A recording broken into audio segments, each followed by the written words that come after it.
Hi, I'm Daniel, I'm a sleep physician, and if you have insomnia, this channel is for you.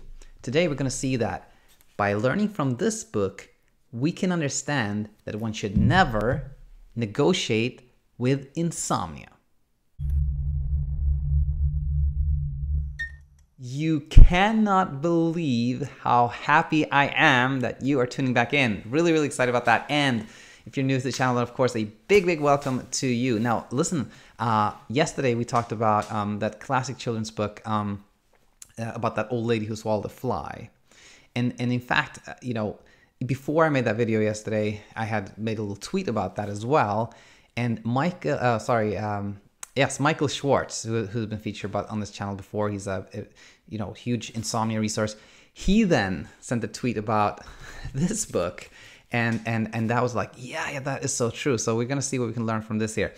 Holding it backwards here. This book, of course, If You Give a Mouse a Cookie. So a lot of you guys are probably very familiar with this story. It's a classic story for a children's book. It's been around for, I think, decades, really. And for those who are not familiar with it, it starts off like this. It starts off telling you that, you know, if you give a mouse a cookie, that mouse will probably ask for a glass of milk. Now, if you give the mouse a glass of milk, he'll drink it and realize that he has a milk mustache and he needs a mirror.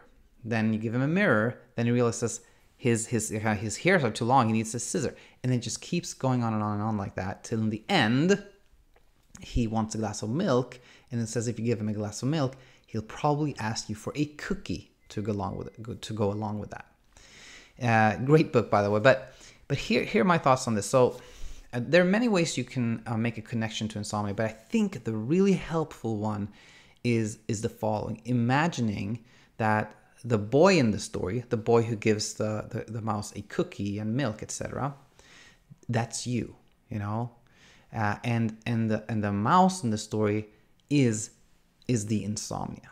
Okay, the insomnia will always ask for things. It will kind of beg you to do things. It'll make you want to do things, really, for it to go away, which is a little bit different from the story. But that's kind of what they want. You know, you want the insomnia to go away, right?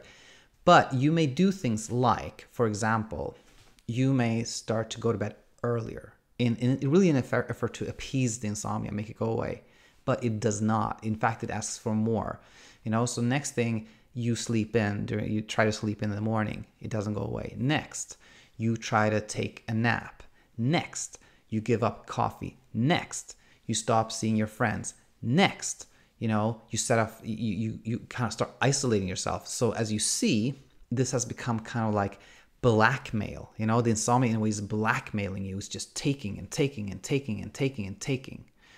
So hard as it is, and a little bit similar to yesterday's lesson, you can't give anything up. You know, you can never give that mouse a cookie. You know, you should never give up anything to insomnia. You should not try to go to bed earlier. You should not try to take a nap. You should not give up coffee. You know, okay, be reasonable. Don't drink like a grande just before you go to bed if you're sensitive to it. But you know, that morning coffee, never a problem. You don't give up that. Don't give in to insomnia, because it will just ask for more and more and more until your entire life revolves around it. That was really it for today. I hope this was helpful, and we may find more children's stories we can learn things from. But if you have any questions, as always, please leave a comment or send me an email, Daniel@insomniainsight.co, and hope to have you back here real soon. Until then, take it easy.